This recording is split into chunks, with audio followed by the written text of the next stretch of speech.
मन देख बहु न अपनी जीत करो बोले सोने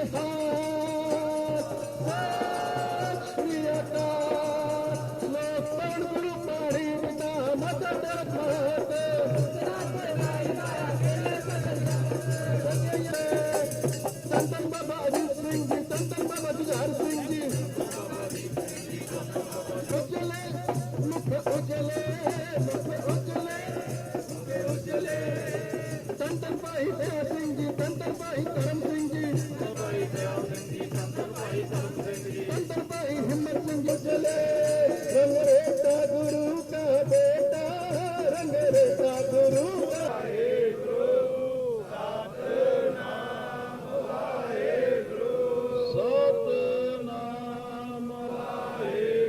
सिंह भाईपुर। सर कैसे आप देख रहे थे, क्यों इनका क्या इसका कॉन्सेप्ट है, आज हम ये जो देख पा रहे हैं, क्यों ये देख पा रहे हैं? ये प्रभात फेरी का जो कार्यक्रम है, हमारे 6वें गुरु मीरी पीरी के मालक श्री हरगोविंद साहब महाराज को जब जहांगीर ने ग्वालियर के किले में नजरबंद किया था, तो उसी समय से बाबा बुड्ढा साहब और भाई गुरदास जी संगतों ने मिलकर के उनको मिलने के लिए जाते थे। तो ये प्रभात फेरी के रूप में भगवान का सिमरन करते हुए, गायन करते हुए जाते थे और मिलते थे।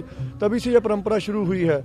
उसी परंपरा का निर्वहन करते हुए आगे ये सारी संगत, जो किसान मोर्चा लगा हुआ है पूरे देश में, एक जगह नहीं, और ये गाजीपुर बॉर्डर पर ये किसानों ने, संगत ने मिलकर ये जो प्रभात फेरी का कार्यक्रम शुरू किया है। सुबह 5:30 बजे से 7 बजे तक लगभग 1.5 घंटा लगातार पब्लिक पैदल चल के पूरे मोर्चे में घूम घाम के परमात्मा के गुण गाते हैं।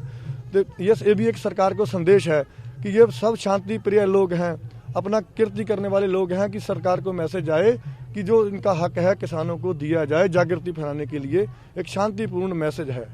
सर इस तरीके से आपको रिस्पांस मिलता है क्या? लोकल्स भी दिल्ली के इसमें इन्वॉल्व हैं? देखो जी, यहाँ पर तो हमें किसानों का या सभी का इतना रिस्पांस है कि आप सोच भी नहीं सकते कि कोई परेशानी नहीं है। हमको तो लोग यहाँ पर ये पूछते हैं कि आपको चाहिए क्या, किसी चीज़ की ज़रूरत है, कोई भी चीज़ है, तो हमें तो किसी चीज़ की यहाँ परेशानी नहीं है।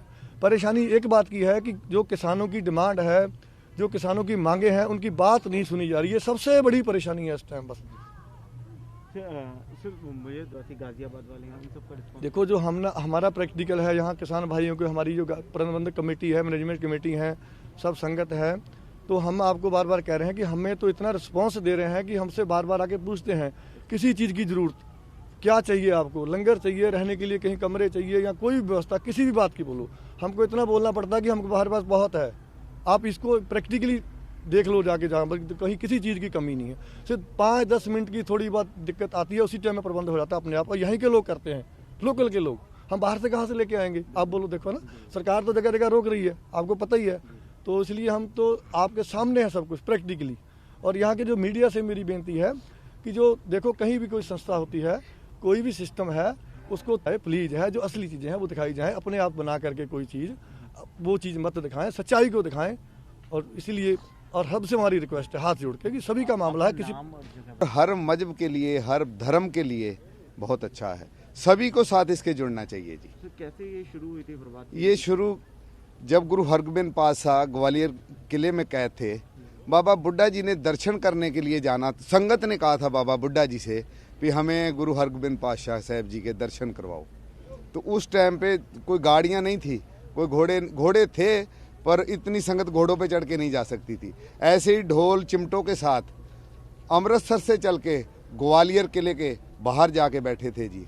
जितने दिन तक गुरु हरगोबिंद पातशाह महाराज छुटे नहीं थे वहाँ से, उतने दिन तक बाहर यही शबद चौकी, इसको शबद चौकी बोलते हैं, कुछ प्रभात फेरी कह देते हैं, कुछ शबद चौकी। तो इसी तरह ये वहाँ ग्वालियर में जाके, ये वहाँ से चल के वहाँ जाके शुरू हुई थी जी, वहाँ तक गए थे। ऐसे ही पैदल ही मार्च करते हुए, और नगरों में से संगत जुड़ती गई। जैसे जो पीछे से आए वो लौट गए, आगे से और जुड़ गए, तो ज़्यादा से ज़्यादा होके ग्वालियर तक पहुँचे थे जी। उस दिन से लेके आज तक ऐसे ही चल रही है। जब साहिबजादों का दिन होता है, जब किसी हमारे गुरु का दिन होता है, तो फिर ऐसे ही गाँव में प्रभात फेरी निकाली जाती है। गुरु नानक जी के जन्मदिन पे पंजाब के अंदर बहुत निकाली जाती है जी, हर गांव मोहल्ले निकाली जाती है जी। फिर अभी यहाँ पे अगर प्रभात फेरी निकालते हैं तो किस तरीके का रिस्पॉन्स है, क्यों ये निकाली जा रही है? ये अपने गुरुओं को याद करने के लिए ही है जी। उनके दिन मनाने के लिए, उनको याद करने के लिए, पुरानी याद। आज अगर ये प्रभात फेरी नहीं निकलेंगी तो हमारे बच्चों को कैसे पता चलेगा? नहीं चलेगा पता जी। तो ये आगे पीढ़ी को याद रखने के लिए है, जिससे कि इससे जिंदा रहे। ये जो हमारा इतना पुराना परंपराना चला हुआ है इतिहास, ये मिट ना जाए। मिट जाएगा अगर आज बड़े हमारे नहीं बताएंगे तो हमारे बच्चों को पता ही नहीं चलेगा। आज एक मोबाइल से जुड़े हुए हैं जी, तो इन बातों का कहाँ ख्याल रहेगा? तो इसलिए उस बात को ताज़ा करने के लिए जो ये उपराला करते हैं, हम तो इनके शुक्रगुजार हैं। हम कहते हैं ये तो धन्य हैं, नहीं तो हम यहाँ पड़े थे, हम ढोल की चिमटे कहाँ से लाते। पर ये जो 3-4 घर हैं जी, यहाँ 3-4 घरों ने आज इतनी रौनक बना दी है। ये 25 तारीख तक चलेगा जी। 25 तारीख तक ऐसे ही रौनक बनी रहेगी।